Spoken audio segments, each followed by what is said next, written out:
The top stories tonight in Y News. The Department of National Defense plans to terminate other pacts forged with other schools similar to the newly terminated agreement with the University of the Philippines.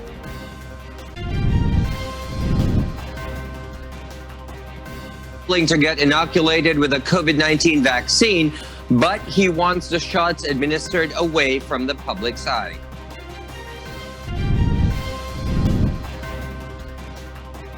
The Bureau of Customs plans to put up a system to give the public update on the status of vaccine delivery. The Manila City government holds its first COVID-19 vaccination simulation. The Philippine Food and Drug Administration has approved Chinese drug maker Sinovac to conduct their Phase 3 clinical trials for their COVID-19 vaccine in the country.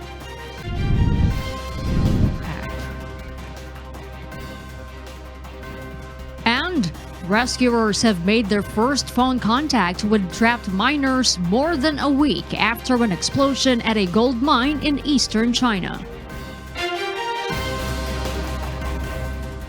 Good evening, Philippines and the world. Today is Tuesday, January 19, 2021. I am Jorlene Delgado.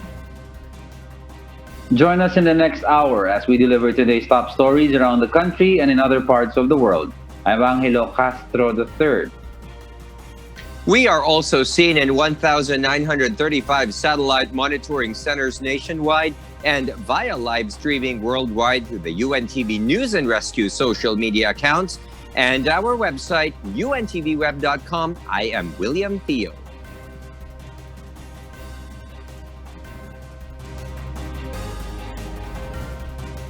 First in the news, Defense Secretary Delfin Lorenzana said they are eyeing to terminate agreements with other schools and universities similar to the newly terminated agreement with the University of the Philippines banning the entry of cops and soldiers in UP campuses. Meanwhile, UP President Danilo Concepcion has urged the department to reconsider the decision to end the pact. Leia Ilagan explains why. The Department of National Defense defended its decision to terminate its pact with the University of the Philippines on the ban on the entry of state security forces in the campus, calling the agreement obsolete. In a text message, Defense Secretary Delfin Lorenzana said they are now looking to terminate the pacts forged with other schools similar to the terminated agreement with the UP. Lorenzana said the department can unilaterally scrap the more than 31-year-old agreement with UP without consultation with its officials. The DND-UP agreement signed on June 30, 1989 prohibits the military and the police from entering all UP campuses without prior notice from its administration. The defense chief said the agreement was a gesture of courtesy accorded to UP upon the university's request. Lorenzana said that through the years of its enforcement, UP has become the breeding ground for enemies of the state. Philippine National Police Chief Dibold Sinas expressed support for the DND's decision, saying the deal failed to serve its purpose. He added that the PNP seeks to build stronger collaboration among stakeholders to protect campuses against criminal activities, drug syndicates, and shadowy organizations that promote and espouse local communist armed conflict against government through force and violence. Meanwhile, UP President Danilo Concepcion has urged Secretary Lorenzana to reconsider the termination of the UP-DND agreement. Concepcion lamented that the DND did not consult the UP administration regarding the termination of the agreement, which he said has a chilling effect on the students. Siyempre, hindi magiging mahirap na merong silang pangamba na baka merong bigla na lang aaresto sa kanila or may makikialam sa ginagawa nila. Bakit academic freedom ito? Kasi nga dapat maging malaya ang pag-iisip at pagpapahayag ng ating mga estudyante at guro. Kung merong nagbabantay mayroong pangamba ang ating mga estudyante na bigla na lang mayroong makikialam sa kanilang mga gawain. Walang saysay ang ating. Regard ideology, ganon. Oo, regardless of ideology tayo dito. Members of youth and other group organizations held a rally this morning following the terminated accord. Nangangamba po kami na kapag na-abrogate itong UPDND Accord ay mawala, no? mas mawala yung proteksyon ng aming campus para pasukin ng mga militar at pulis at magkaroon sila ng mga operasyon sa loob at siguro arestuhin or kung ano man, no? Kung anong gawin nila sa aming mga estudyante sa loob. Bilang estudyante naman po, ayun lang doon rin po syempre yung pakiramdam po ng panganganib ng ginigipit po kami essentially nitong ni Lorenzana at ng AFP-PNP po, no? Yun, nandun nga po yung pagtutol dahil syempre gusto po natin ng isang espasyo na malaya tayong makipagtalakayan, malaya tayong mag-manifest na ating mga kritisismo sa mga kalakasan ng rehimeng Duterte. Lorenzana clarified that DND does not intend to station military or police inside UP campuses and suppress activist groups and freedom of expression, as this will only alienate them further from people. The PNP also assures proper coordination with the UP administration will be done before police personnel enters the school premises. Leia Ilagan, UNTV, News and Rescue. We serve the people. We give glory to God. Meanwhile, President Rodrigo Duterte supports the decision of Defense Secretary Delfin Lorenzana to unilaterally terminate its long-time agreement with the University of the Philippines. Rosa Licos will tell us why. As an alter ego of President Rodrigo Duterte, the chief executive backs the ditching of the 1989 agreement of the Department of National Defense with the University of the Philippines by Defense Secretary Delfin Lorenzana. The agreement that bars the entry of the military or police in campuses without prior notice to the UP administration. Si Secretary Lorenzana po is an alter ego of the President. Of course, the President supports the decision of Secretary Lorenzana. The palace official believes that this will not violate the academic freedom of the students. He also points out that in other countries such as the United States of America and the United Kingdom, police personnel can freely roam around the universities and campuses. Meanwhile, Secretary Roque said the government is willing to reconsider its decision, but UP President Danilo Concepcion must further explain his stand in the issue. Pakinggan naman po yan, pero kinakailangan magsalita pa po ng mas malinaw si President Danilo Concepcion nang malaman ang kanyang paninindigan at kung ano yung mga dahilan kung bakit dapat ma-reconsider yan. Rosa Licos, UNTV, News and Rescue. We serve the people, we give glory to God. Meanwhile, senators are appealing to the Defense Department to reconsider the termination of the UP-DND Accord. 7 senators filed Senate Resolution number 616, expressing the sense of the Senate to oppose the unilateral decision to scrap the 31-year-old agreement. One of the senators who introduced the resolution, Senator Francis Pangilinan, urges the University of the Philippines and the DND to start a dialogue and find a common ground to promote peace and security and protect academic freedom. Meanwhile, Senator Panfilo Lacson believes a boundary should be observed following the termination of the pact. He also warned the security sector against overstepping its bounds if the move to end the accord is designed to muzzle the academic and other freedoms enjoyed by the UP community. However, for Senator Ronald Bato de la Rosa, the termination of the deal is long overdue, claiming that the government was allegedly fooled by the communist groups in the last 31 years through the said accord. Meanwhile, a University of the Philippines professor explains the UP-DND Accord, also known as the Soto-Enrile Accord, was updated in 1989, which essentially disallows military and police presence on campus. Asher Kadapan Jr. details why. A 1982 agreement was signed between then student leader Sonia Soto and then Defense Secretary Juan Ponce Enrile. It aims to protect students from the intervention of state forces as the former conduct protest actions. But University of the Philippines professor Danilo Arao explains that in June 1989, an abduction of a UP constituent within the campus led the signing of UP-DND Accord to avoid such incident. It was signed by then UP President Jose Abueva and then Defense Secretary Fidel V. Ramos to restrict military and police presence within all UP campuses. The agreement specifies that the Armed Forces of the Philippines and the Philippine National Police should notify the corresponding personnel in the UP administration prior to conducting any operation within the UP campuses. Serving of search warrants and arrests of students, faculty, or employees of the university should likewise be informed first to the UP administration. No military or police shall enter the premises of UP campuses except in cases of hot pursuit and similar occasions of emergency. In case a request of assistance is granted, only uniformed members of the AFP and PNP with proper identification will be allowed entry into the campus. But members of the military and police shall not interfere with peaceful protest actions by the UP community within their premises. And now that the Department of National Defense abolished the UP-DND Accord, Bagong Alyansang Makabayan Secretary General Renato Reyes Jr. explained that the students' academic freedom and human rights are threatened as the safeguards are no longer there. Legal expert Tony Lavinia, however, explained that the abolishment of the UP-DND by the Department of National Defense has no legal basis and both parties should agree with its termination. Asher Kadapan Jr., UNTV News and Rescue. We serve the people, we give glory to God.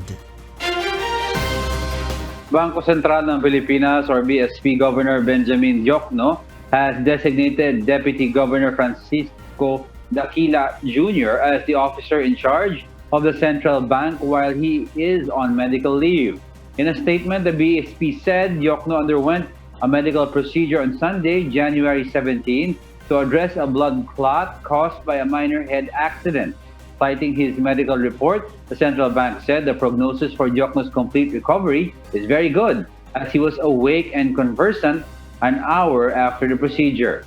He is expected to be discharged from the hospital in 4 to 5 days and is anticipated to return to work subsequently. Personnel from the National Bureau of Investigation or NBI confiscated several counterfeit payment machines in separate areas in the metro today. Dante Amento report. 7 counterfeit touch-pay payment machines were confiscated in the cities of Muntinlupa, Pasay, and Parañaque today by the NBI Intellectual Property Rights Division. This is through search warrants issued by Manila RTC Branch 46 Judge Rinelda Montesa. The NBI has received a complaint from the Manila Express Payment System Incorporated that there are payment machines installed in different areas imitating their concept. As we are the registered patent holder for this particular concept, so na-damage nila kami because nakikita ng customer na thinking this is a touch pay machine, but it's not. So that's why kami yung nakakatanggap ng complaints na ginawa ni customer sa machine nila at hindi sa amin. Not only that, with our existing clients, yung mga partners namin, nakikipag-partner din sila. A TouchPay is an automated machine that can be used for payment of utility bills, load, beep card, and other transactions. The confiscated machines were built by Citrix Systems Corporation. According to NBI, they will be charged for violation of Section 168 of the Republic Act 8293 or Intellectual Property Code of the Philippines or unfair competition. The invention is also still under the patent protection that cannot be used without permission by the inventor or creator. Yung batas natin, dapat protektan yung mga inventor kasi sila naman yung naghirap dito. So, ngayon, kung gagaya yung iba, dapat with the permission dun sa may-ari ng utility model. Fine from 50,000 up to 200,000 pesos or imprisonment from 2 to 5 years or both with the discretion of the court will be imposed.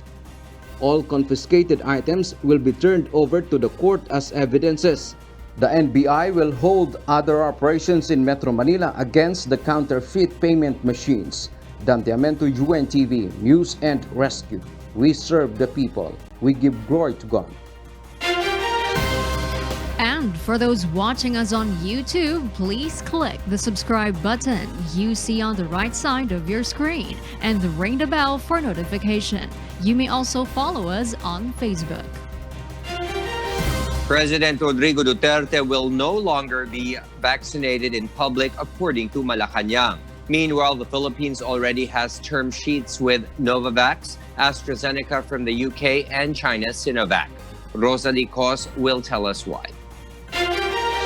President Rodrigo Duterte is willing to be the first to receive the vaccine that will be available in the country. But like Queen Elizabeth II and her husband Prince Philip, private vaccination, where the British people were informed after the fact. President Duterte would also inform the public before, during, and after he gets vaccinated. His answer was, no problem, I will take the vaccine as soon as it is available. Dahil siya nga daw po ay talagang kailangan niyang magkaroon ng bakuna. Pero ang sabi niya, hindi na kinakailangan ipakita ito sa publiko. The palace remarks are very different from what President Duterte said in August 2020, where he announced he would get publicly injected with Sputnik V, the vaccine developed by Russia's Gamaleya Institute. Ako, pagdating ng bakuna in public, para walang chat-chat dyan, in public, magpa-injection ako. Ako yung maunang ma-experimentuhan. Okay para sa akin. World leaders who were vaccinated in public are Singaporean Prime Minister Lee Hsien Loong, Indonesian President Joko Widodo, and incoming US President Joe Biden. This is to build trust and confidence of their constituents on the efficacy and safety of their COVID-19 vaccines. Meanwhile, Palace reported that the Philippines has already signed a term sheet with Novavax, AstraZeneca from the UK, and China's Sinovac. Novavax will supply 30 million doses of vaccines, 17 million doses from AstraZeneca vaccines, and 25 million doses of Sinovac vaccines. The Philippines is also sure to secure 20 million doses of Moderna vaccines. Rosalie Cos, UNTV, News and Rescue. We serve the people, we give glory to God. The Bureau of Customs is planning to come up with a system to give the public an update on the status of vaccine deliveries in the country. Joe Anano tells us why live. Yes, Joanne, good evening. Yes, good evening, Will. In preparation for the arrival of COVID-19 vaccines in the country, the Bureau of Customs has alerted the management of warehouses in some of our international airports that will be used as the temporary storage of COVID-19 vaccines. The BOC will be in charge on the screening of permits and documents of million doses of vaccines. They have to assure, Will, that only authorized companies or shipments should enter within our jurisdiction. And to avoid any misinformation and to let the public know the status of COVID-19 vaccine deliveries, Bureau of Customs spokesperson Attorney Vincent Marunilla discloses that they are planning to come up with a system to let the public know how they are handling the process in spirit of transparency. Let us hear the statement of Attorney Vincent Marunilla, the spokesperson of the Bureau of Customs. Part of the measures that we're going to undertake is also a regular report to the public, a public report for us to be transparent on how many vaccines have we processed, how many have we released, similar to that which we adopted during the height of the pandemic para sa PPEs, para aware po ang taong bayan kung ilan talaga yung pumasok, may na-delay ba at hindi na-delay, para maiwasan din natin yung mga issues na gano'n na magkaroon ng misinformation, kumalat yung mga fake news. Attorney Marunilla adds that a one-stop shop will be in place in some of our international airports to fast-track the processing of clearance once supplies of COVID-19 vaccines have been delivered. The agency also assures that they will be streamlining the procedure to immediately release the supplies. Let us hear again the statement of Attorney Vincent Marunilla, the spokesperson of BOC. Our time release study that we actually conducted in preparation for this particular importation. Tumingin na kami ng proseso namin, nag-streamline na kami ng proseso namin, in-identify na namin yung mga bottlenecks na po pwede. When we say bottlenecks, kasi maraming magpaparating din ng ibang items, hindi lang naman yan, di ba? That it will be mere hours before when this arrives at our airports and it's released through the Bureau of Customs. On the other hand, the BOC warns those unscrupulous who will take advantage and will attempt to smuggle unregistered COVID-19 vaccines, as this will entail corresponding penalties and imprisonment. That is latest live. Back to you, Bill. Thank you, Joan Nano, one of our senior correspondents reporting live. The city government of Manila started its COVID-19 vaccination simulation as part of its vaccination plan. The Pelayo report. In a small room in Palma Hall of the Universidad de Manila, local government officials wants to visualize how they will conduct their vaccination procedure in preparation for the arrival of COVID-19 vaccines in the country. Medical personnel and barangay health workers manned the booths and desks to demonstrate the vaccination process. Ang gusto nating ma-achieve, para lang sa kaalaman ng lahat, gusto namin mag-practice ng mga direktor ng ospital, ng MHC, ng aming mga medical frontliners, no? Na ano ang mga posibleng senaryo na pwedeng makapagpabagal o palpak or mishandling of products. Mayor Isko Moreno Domagoso tried it personally. His account was pre-registered through the website manilacovid19vaccine.com. In his encoded information, he was already vaccinated in other sites. The health worker is unaware of this to test if the system will trace it. Nobody knows na ako ay napakunahan na kunwari sa kabilang site. At nung inilagay sa sistema, lumabas, vaccinated yesterday. So hindi talaga pwedeng magdoble-doble. After the pre-registration, patients will be checked of vital signs and undergo screening verification before receiving the shot. After receiving the vaccine, the patient will be asked to stay at a holding area for about 30 minutes to 1 hour under observation for any adverse reaction. Domagoso said the simulation showed that the vaccination process itself may last for 5 to 6 minutes if the patient has already pre-registered. The minutes differ, however, for walk-in patients. The local chief executive plans to another simulation in a larger venue. Ray Pelayo, UNTV News and Rescue. We serve the people. We give glory to God. Over 39 million vaccine doses had been administered in 49 rich states, while one poor nation were given only 25 doses. The World Health Organization is warning that a me-first approach is pushing the world into a catastrophic moral failure. Maeve Dog will tell us why live. Maeve, go ahead.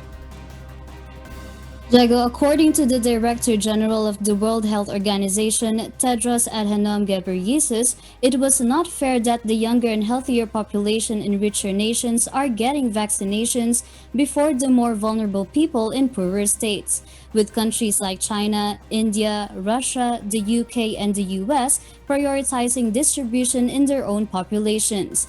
In fact, the People's Vaccine Alliance coalition of campaigning bodies already warned last month that poor countries were set to miss out on the vaccines because of rich countries hoarding them.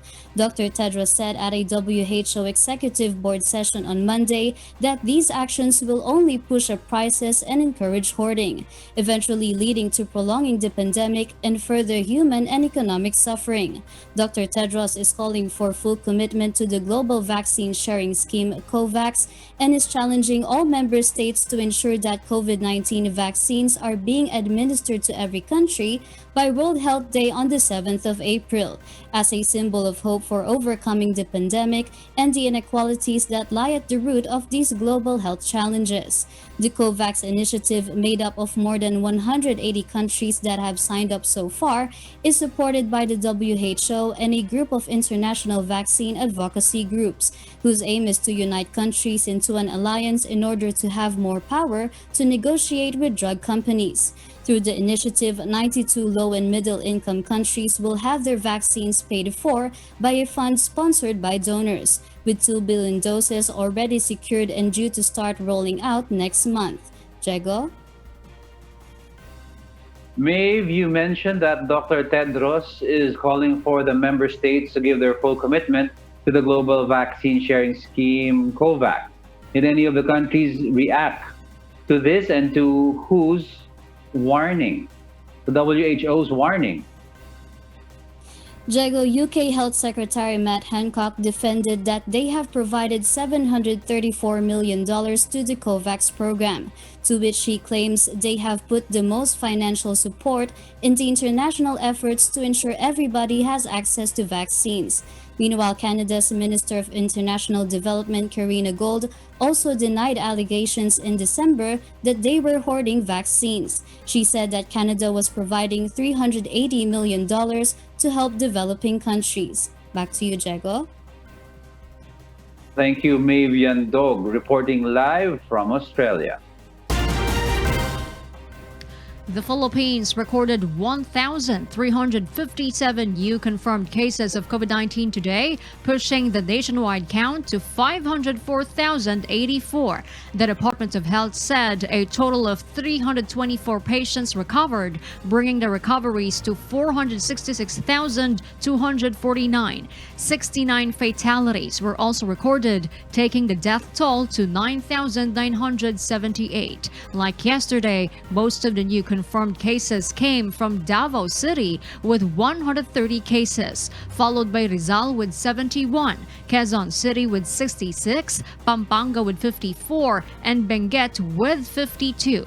Active cases are at 27,857. For those watching us on YouTube, please click the subscribe button you see on the right side of your screen and ring the bell for notification. You may also follow us on Facebook. The Philippines has approved the application of Chinese drug maker Sinovac to conduct phase 3 clinical trials for its COVID-19 vaccine in the country. In a virtual briefing, FDA Director General Eric Domingo confirmed that the FDA has given the go signal to all companies that applied for late-stage trials in the Philippines. These companies include Janssen Pharmaceutical of Johnson & Johnson, Clover Pharmaceutical, and Sinovac. The FDA has so far granted emergency use authorization only to Pfizer and BioNTech's COVID-19 vaccine. The regulator is still reviewing applications for EUA of vaccines made by Sinovac, British company AstraZeneca, and Russian firms Gamaleya Institute. The country's biggest cold chain association had expressed its willingness to offer their storage facility that can store 100 million doses of COVID-19 vaccine. But they are still waiting official word from the national government. Aiko Miguel explains why. There are two kinds of cold storage in the Cold Store Center Philippines in Cavite that can store COVID-19 vaccines like of Sinopharm, Sinovac, AstraZeneca, and Moderna. According to CCAP President Anthony Dizon, they can store 100 million doses of COVID-19 vaccines. One storage has a temperature of 2 degrees Celsius that can store 50 million doses of Sinovac, Sinopharm, and AstraZeneca vaccines.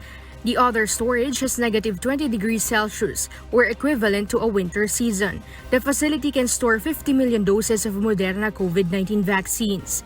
CCAP clarifies there are only two storage facilities that can store Pfizer-BioNTech vaccines with a temperature requirement of negative 70 degrees Celsius, or as cold as Antarctica. Cold storage warehouses are just part of the cold chain, essential to keep vaccines potency that will be delivered to poor communities too. But as the government is expecting the first shipment of the vaccine for COVID-19 next month, the group's still awaiting official word from the national government on how they could render their service. According to Dizon, there are more than 80 cold storage facilities nationwide that can be used as a storage warehouses. We are confronted with a national emergency, where therefore we have to have a plan that will be implementable nationwide. For planning purposes, it would be better if we were to sit down together. Other LGUs have coordinated with some members of the Cold Chain Association of the Philippines, asking them to store COVID-19 vaccines. But according to Dizon, they need a unified storage plan for all members of CCAP. We have received information that the different LGUs have actually approached some of our members in certain localities, and I am elated that the LGUs have taken the respective initiatives to do that. But we are still awaiting the official program direction from the national implementing agency. Dizon adds there should be guidelines to determine the quantity, duration of storage, and what kind of vaccines will be stored in the facility. Once the government decides to get their service, they will have to prepare the facility for currently their storage facility is used for meat and dairy products. It would only depend on what restrictions would apply between storing food and storing vaccines. Those guidelines are precisely the information that we would like government to tell us. Challenge lang sa amin is saan mo ililipat yung pagkain na nakalagay dito ngayon. And that is something that we will be able to handle easily enough. Aiko Miguel, UNTV News and Rescue. We serve the people, we give glory to God. Senators deny their alleged preference for Pfizer-BioNTech vaccines. This comes after President Duterte, in his public address last night, made an offer to senators who allegedly preferred the Pfizer vaccine over Sinovac. Gusto ninyong Pfizer, kayo mga senador. In Norway, 25 persons died after receiving Pfizer vaccination. Gusto ninyo, mag-order kami para sa inyo. In a statement, Senate President Vicente Soto III thumbed down the offer, saying that senators do not favor any vaccine. Soto believes the president was being given wrong information. Senator Panfilo Lacson also shares the same sentiment. Siguro, iniisip ni President Duterte kasi unang napag-usapan yung Pfizer or meron nag-feed sa kanya ng maling information, misleading information na yung mga senador mas gusto yung Pfizer. Which is wrong. That is talagang totally false. Senator Risa Hontiveros, whose name was mentioned by the president while citing a news article, also denied the claim. For the senator, it is the palace itself, through presidential spokesperson Harry Roque, that definitely showed preference for a Chinese vaccine despite the reported issues on its efficacy and price. It's the duty of the Senate, under the principle of checks and balances, to ensure that the public funds for the vaccine procurement are used efficiently and for the best buy. Despite the president's pronouncement, Senator Soto says his committee of the whole will proceed to its third hearing on the COVID-19 vaccination plan of the government on Friday. For his part, Vaccine Czar Secretary Carlito Galvez Jr. said he requested for a meeting first with the senators to unify all conflicting information. I'm willing to reconcile with the Senate just in case kung ano yung gusto nilang pagawa po sa akin, pero ang lang po sa kanila na sana huwag nila pong i-violate ang national disclosure agreement. And we can have yung tinatawag nating executive session, patingnan po natin kung ano po gagawin po natin. Senator Christopher Bongo announced tonight that President Duterte has instructed Secretary Galvez to disclose to Senate President Soto all the information regarding the vaccine agreements entered by the government for transparency. I am appealing to President Duterte and to Senate President Soto na magkaisa na lang po tayo para makapag-umpisa na po ng pagbabakuna. Kausap ko po si Pangulo at inatasan niya si Secretary Galvez na ipaalam po ang kasunduan kay Senate President Soto.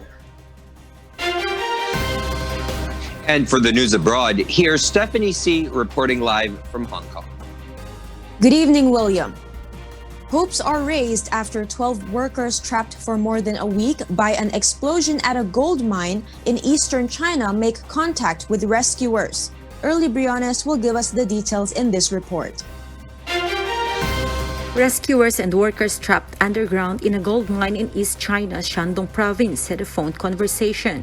Local authorities revealed that 11 people were stuck in one section of the mine and one person in another. Shen Fei, mayor of Yantai, said in press conference that the call was made after rescuers installed a wired telephone underground through a previously drilled channel. 22 gold miners have been trapped underground following a mine blast at 2 p.m. on January 10. It happened about 240 meters under the entrance, while workers were at a depth of more than 600 meters. The whereabouts of the other 10 workers are still unknown. 2 batches of supplies and 1 of medicine have been delivered to the 11 workers through the channel. It could support their survival for 2 days. Field investigations and site selection for 2 new drillings have been launched. Miners sent a note to rescuers on Sunday, saying they were heavily exhausted and in urgent need of stomach medicine, painkillers, medical tape, external anti-inflammatory drugs, and 3 people have high blood pressure. It also warned of a high concentration of smoke and the large amount of underground water where the miners are trapped. The report of the accident had a 30 hours delay, which reduced the time rescuers could have used to save the miners, and as a result, the top officials were fired. Early Briones, UNTV News and Rescue. We serve the people, we give glory to God. Tennis players are under strict COVID-19 quarantine restrictions in Australia that local officials refuse to ease ahead of the Australian Open. Marvy Delphine will tell us why live. Marvy? Steph, 72 players will not be allowed to practice for 2 weeks leading up to the Australian Open, which begins on February 8th. These players have been deemed close contacts of the 4 confirmed COVID-19 cases on 3 different chartered flights to Melbourne. Some players, including Serbia's Novak Djokovic, who is currently the top-ranked male player in the world, have reportedly complained about the restrictions and have asked for exceptions. Tennis Australia acknowledges that the past few days have been challenging while they work to ensure everyone's safety as practice begins at Melbourne Park. Players can be seen on social media transforming their hotel rooms into makeshift training centers and resorting to hitting tennis balls against the walls and windows of their rooms to stay sharp and in shape for their upcoming games. With the Grand Slam tournament set to start on February 8, Victorian Premier Daniel Andrews emphasizes that players living under strict quarantine rules after arriving for the Australian Open will get no special treatment, amid reports the world number 1 Novak Djokovic had requested changes to arrangements, such as allowing players to move into private houses with a tennis court. There have been some calls for the tournament to be called off, with Victorian MP Tim Smith saying it is unfair that 1,200 players, staff and officials are being allowed into Victoria when the state remains closed to Australians from certain areas. While New South Wales Premier Gladys Berejiklian also suggested the easing of travel restrictions and described the border closures as hasty and overreaching. Premier Andrews defended that Victoria's border restrictions with other states were being reviewed daily. Steph? Thank you, Marvy, for that report.